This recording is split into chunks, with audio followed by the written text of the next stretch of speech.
Olá, papai e mamãe, vocês que estão com os filhos em casa por causa da crise do coronavírus, vocês sabem o que é homeschooling? Então acompanhe o nosso vídeo de hoje.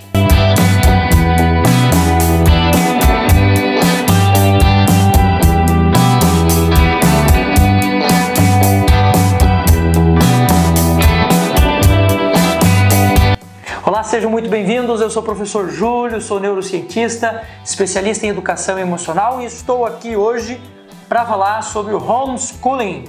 Para quem não conhece o conceito, homeschooling é o conceito que fala sobre a educação em casa. Então, em alguns países, como os Estados Unidos, a legislação flexibiliza a possibilidade de que pais e mães possam educar os seus filhos em casa.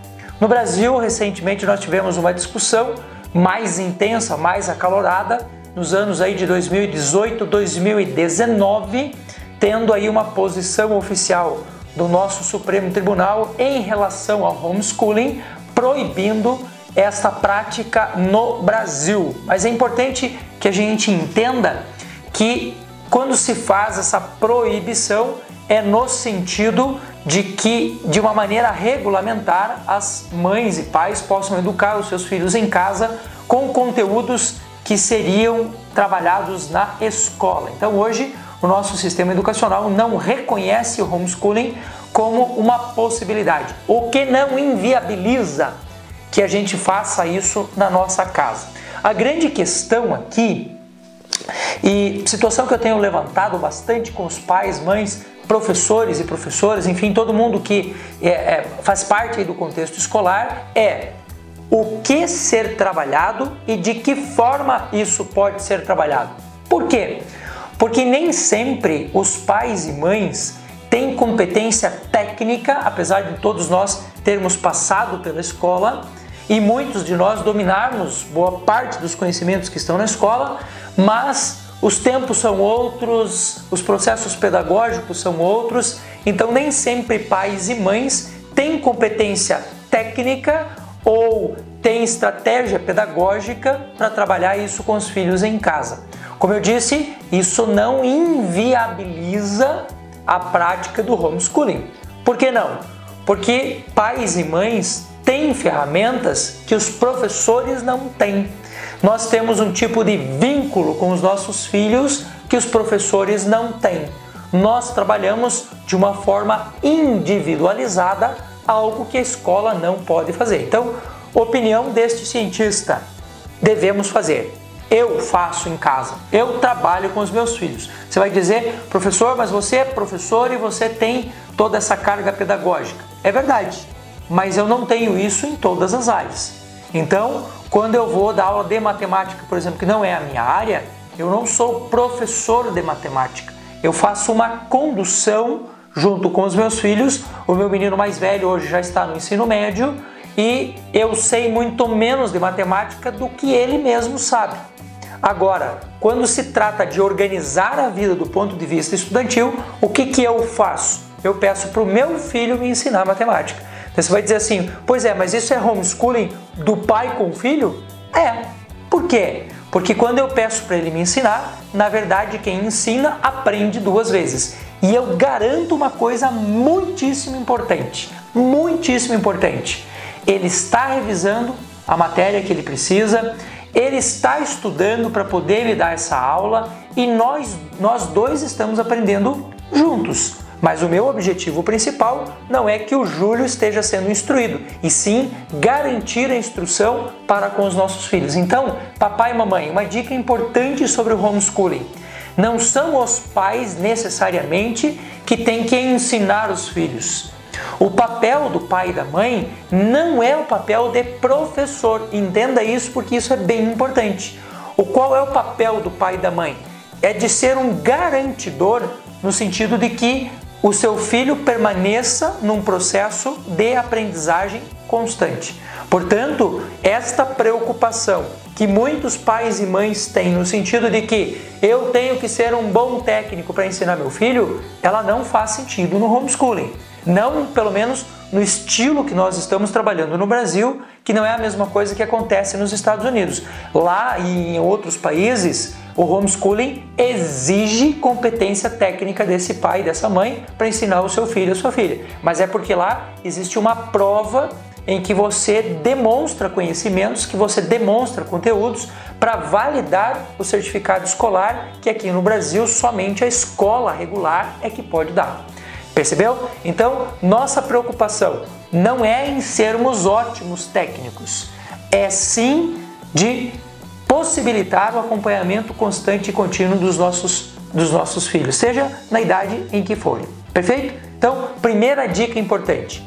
Segunda dica importante que eu quero dar para você, e aí você tem que me ouvir com todo carinho. Aí você tem que buscar conhecimento para poder ajudar o seu filho. A estratégia pedagógica, ou seja, o meio pelo qual o processo de aprendizagem vai acontecer, ele pode ser facilitado pelo pai e pela mãe, assim como deveria ser pelo professor, pela professora, mas nem sempre o é, porque o professor, a professora também não tem, às vezes, tempo e não tem o espaço, o ambiente necessário para se criar isso. E o que seria? Eu trabalho muito na expectativa do aprender a aprender. Professor Júlio, o que é o aprender a aprender? É você estimular o seu filho, estimular a sua filha a estudarem por conta própria, sem necessariamente você ter um pai, uma mãe ou um professor pegando no pé.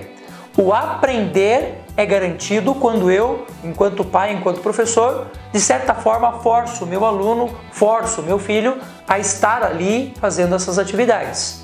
O aprender a aprender são estratégias pedagógicas para possibilitar que o seu filho, que a sua filha, que o seu aluno, a sua aluna façam isso sozinhos. Veja, hoje, com essa crise do coronavírus, o que eu estou percebendo com os pais e mães que eu estou atendendo e até mesmo com os professores que eu estou atendendo hoje? As pessoas simplesmente, na sua imensa maioria, abandonaram a escola. Por quê? Porque eles estão acostumados a seguir um processo rígido, sendo que precisa existir um tutor, precisa existir alguém que os force a estudar, que os force a estar na escola. Então todo esse processo formal que a escola hoje possibilita, que por conta dessa crise não está acontecendo, faz com que as crianças simplesmente abandonem a escola. Mas isso não é nenhuma novidade. Eu venho falando isso há bastante tempo. Se eu chegar hoje numa turma de ensino fundamental ou de ensino médio e perguntar para os alunos, aliás, esse é o termômetro que eu sempre uso. Se eu perguntar para os alunos, quem de vocês voltaria amanhã por vontade própria? A imensa maioria me responde sempre que não voltaria. Voltaria pela companhia dos colegas, voltaria para fugir de casa, porque às vezes a rotina é muito monótona em casa, mas não para estudar. E por que não volta para estudar? Porque não compreendeu a importância que estudar tem. Então, o que eu faço com os meus filhos em casa, em termos de homeschooling? Converso com eles, falo com eles sobre a importância que é o estudar. E mais importante do que isso, filho que não vê pai lendo, filho que não vê pai estudando, quando o pai diz é importante estudar, ele ri da cara do pai, ele ri da cara da mãe. Por quê? Porque o cara vai dizer o seguinte, na cabeça dele é o seguinte, vale para você, vale para o outro, mas não vale para mim. Então tem alguma coisa errada.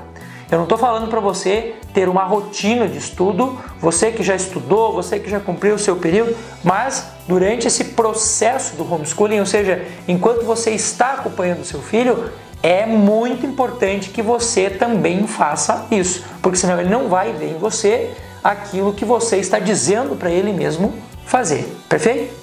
Terceira e última dica, da mesma forma que o vínculo pai e mãe são importantes para criar um estado de conexão com a criança que o professor não tem, isso também pode ser uma coisa complicadora. Por quê? Porque a autoridade do professor, ela não se confunde com a autoridade do pai e da mãe. Às vezes, quando o pai e a mãe flexibilizam demais as coisas, permitindo que a criança escolha tudo que ele quer, a gente quebra aquele processo formal da escola, que a gente sabe que talvez não seja o melhor do mundo, mas é o que funciona. Então, estabeleça uma regra, estabeleça um horário, crie hábitos para que as crianças estudem mesmo naquele mesmo período que ele estaria na escola. Ah, mas o meu filho estuda de manhã e agora a gente está acordando 10 horas da manhã. Gente, nós não estamos em férias. E essa situação ela não vai durar para sempre. O que eu sempre digo, e aqui eu trago toda a carga da neurociência que me permite explicar isso. O nosso corpo ele leva um tempo para se acomodar. Ele leva um tempo para se acostumar com as coisas. Então, quando você quebra essa rotina, você vai ter que, depois, quando tudo isso voltar, você vai ter que reaprender tudo isso. E nós não estamos em férias. As pessoas estão confundindo a ideia de estar em casa com estar de férias. Nós não estamos em férias. Então a gente precisa estabelecer uma rotina, tal qual, talvez um pouco mais flexibilizada, mas tal qual aconteceria se nós estivéssemos na escola. Então não dá para deixar para fazer a qualquer hora, não dá para deixar dormir na hora que quiser, não funciona assim. A gente precisa estabelecer uma rotina, ok? Eu vou fazer uma sequência de vídeos falando sobre o homeschooling para ajudar você a entender, para fornecer a você ferramentas para que você possa trabalhar com os seus filhos em casa e melhorar essa expectativa nossa de aprendizagem em casa. Show? Beijo no coração, até semana que vem. Semana que vem eu trago outro vídeo também sobre o mesmo tema.